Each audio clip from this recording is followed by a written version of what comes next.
Leyendas urbanas de México y su capital. El Hospital General de México. A principios del año 2000, el Hospital General de México, ubicado en la capital del país, contrató a un grupo de albañiles para remodelar las instalaciones. Las obras de remodelación se realizaron durante el día y la noche. Muchos de los trabajadores que laboraron en el horario nocturno comentan que pasada la medianoche se escuchaban lamentos desgarradores en las instalaciones del lugar. Otros más decían que las almas en pena de los fallecidos deambulaban por los pasillos, apareciendo y desapareciendo, como si no se percataran de que ya no pertenecen a este mundo. Los trabajadores, después de presenciar estos fenómenos, huyeron y jamás regresaron a trabajar. Las luciérnagas de Tlaxcala. Los lugareños de la región cuentan que los bosques de Tlaxcala están habitados por algunos seres mágicos, como los duendes y las hadas, los cuales salen de su escondite durante la noche para no ser vistos por algún ser humano. La leyenda cuenta que cada año, por los meses de mayo y junio, en los bosques de este estado se reúnen miles de luciérnagas, las cuales, con su aleteo, producen un sonido similar a una melodía que transmite paz. Los seres mágicos se sienten atraídos tanto por este canto como por la luminosidad que emanan, debido a que se les hace extraño ver la aparición de luces en plena oscuridad de la noche. Salen de sus escondites para admirar la belleza de estos insectos mientras realizan las danzas extraordinarias.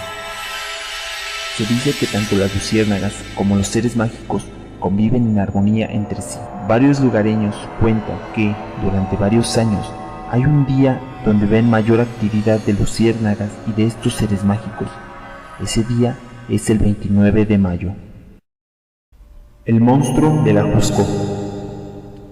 En la Ciudad de México hay un cerro conocido como el Ajusco.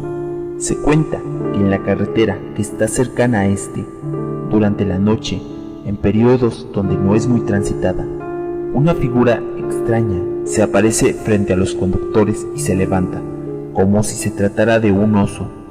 El monstruo comienza a correr hacia el vehículo como si lo fuera a atacar, y cuando está a punto de llegar para embestir, desaparece. La leyenda de Antonio Pedro. Pedro Infante fue uno de los máximos actores y cantantes del cine mexicano de las décadas de 1940 a 1950. Falleció a los 39 años en un accidente aéreo en el año de 1957. Posteriormente, en el año de 1983, apareció una persona conocida como Antonio Pedro, el cual interpretaba las canciones que Pedro Infante cantó durante sus películas. Todas las personas se dieron cuenta, tenía una gran similitud en la forma de cantar. Era tan parecida que muchas personas empezaron a compararlo con el difunto Pedro Infante. Pronto, también comenzaron a ver que tenía otras similitudes con el actor, como la forma de sonreír, la forma de hablar, los gestos, las expresiones faciales, la forma del rostro, la estatura. Incluso tenía la misma cicatriz que Pedro Infante tenía en la barbilla. Lo más curioso es que, antes de que Antonio Pedro apareciera, no se conocía ningún dato acerca de él. Debido a esto, muchas personas aseguraron que Antonio Pedro era Pedro Infante y que, en realidad, él había fingido su muerte para escapar de los problemas que tenía con el gobierno en ese momento. En las entrevistas que le hicieron, Antonio Pedro no afirmaba ni negaba que se trataba de Pedro Infante. En el 2013, falleció Antonio Pedro, y en un video que circula en las redes sociales, asegura que efectivamente él era Pedro Infante.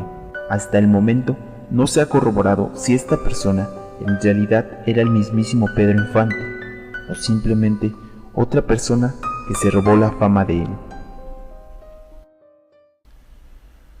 Las lagañas de perro. Desde hace muchos años se ha contado que los perros son capaces de ver y escuchar cosas que nosotros los humanos no podemos percibir con nuestros sentidos, como las almas en pena que merodean algún lugar. Por esa razón empiezan a ladrar repentinamente a altas horas de la noche o fijan su mirada hacia algún punto específico. La leyenda cuenta que si ponemos en nuestros ojos las lagañas de un perro, podremos observar todo aquello que ellos son capaces de ver. Se cuenta que algunas personas que han realizado este acto, al día siguiente amanecen ciegas, o incluso peor, muertas, debido a que sufrieron un infarto por todas las cosas que vieron en la noche anterior.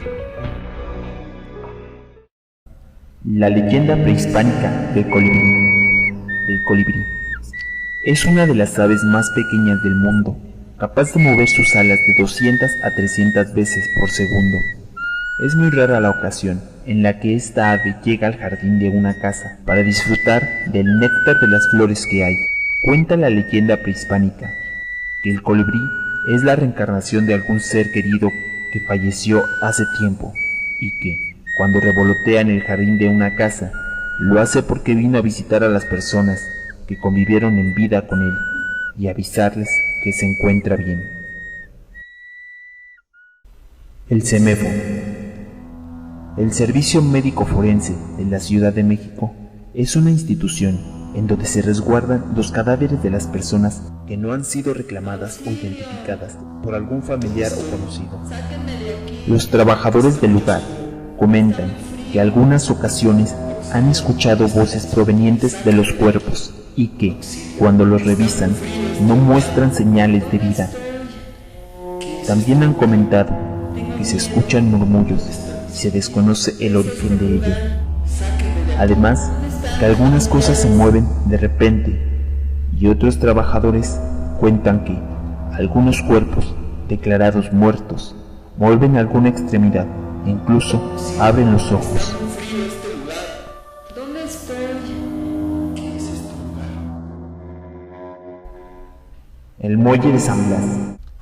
En este lugar, ubicado en Nayarit, Rebeca Méndez siempre esperaba el regreso de su novio llamado Manuel, el cual realizaba constantemente viajes al mar, pues era un marino reconocido. Un día, este fue llamado para realizar una nueva travesía. El joven le propuso matrimonio y le prometió que en cuanto regresaran se casarían.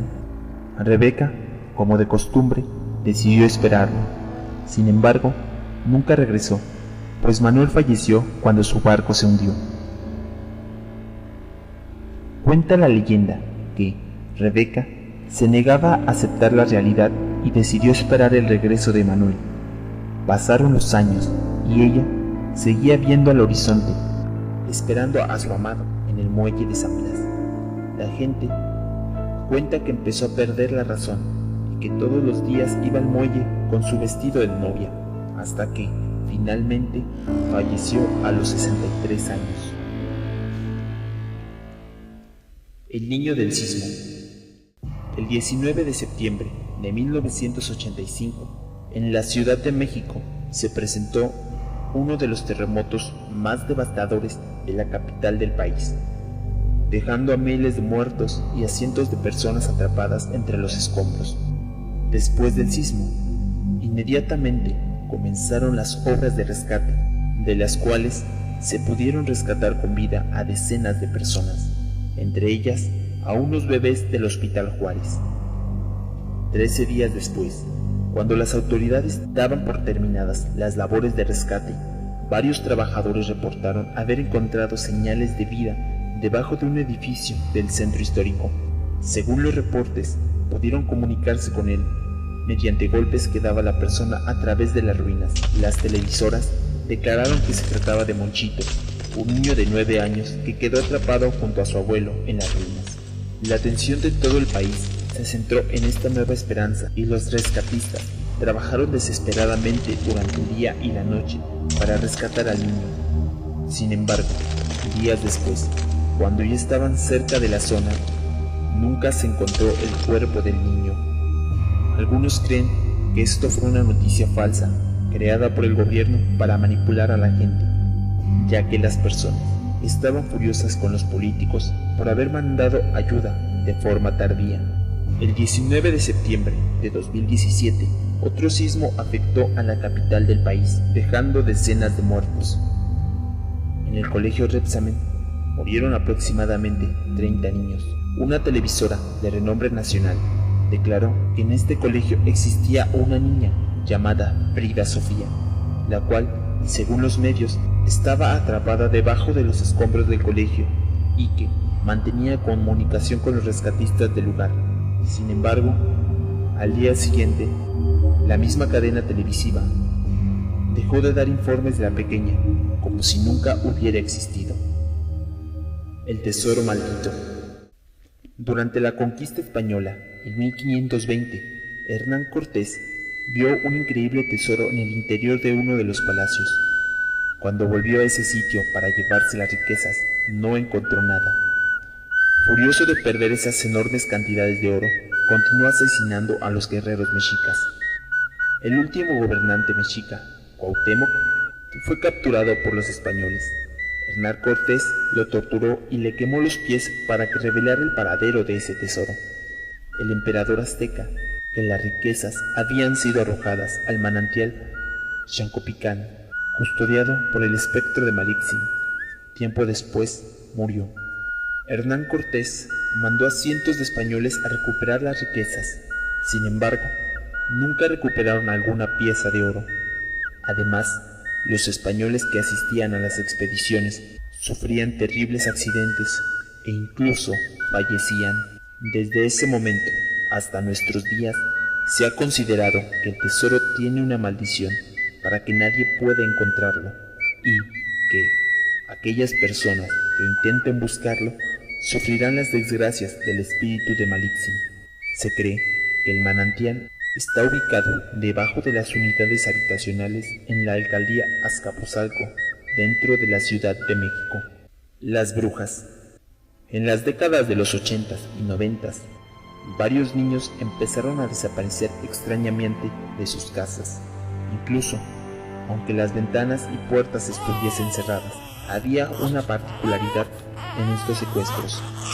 Los bebés comenzaban a llorar desesperadamente y de la nada su llanto desaparecía.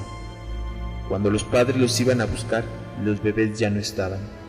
En algunos casos se reportó que la madre encontraba a su hijo debajo de la cuna muy bien abrigado. En otros no volvieron a ser vistos jamás, aunque este hecho fue asociado a secuestros. Otras personas comentaron que se trató de un ataque masivo de brujas, las cuales empezaron a raptar a los infantes para devorarlos. Las personas comentan que para deshacerse de estos seres, empezaron a colocar en los móviles de los bebés tijeras abiertas y cuchillos de plata. Casualidad, causalidad o coincidencia. Poco a poco, los casos de desapariciones dentro de casas comenzaron a ceder. La hora de la muerte. La muerte es un evento que puede llegarnos a todos en cualquier momento. Cuando una persona enferma de gravedad, su cuerpo poco a poco empieza a deteriorarse, hasta que, finalmente, fallece. En distintas partes del país, las personas que acompañan al enfermo en su lecho de muerte han confirmado que, poco antes de morir, la víctima empieza a decir que algún familiar que falleció hace tiempo ha venido por ellos. Sin embargo, las personas que están en ese momento en la habitación no ven a nadie. ¿Y tú? Últimamente, ¿has visto a un familiar que ya falleció? Ten cuidado, pues podría tratarse de la hora de tu muerte.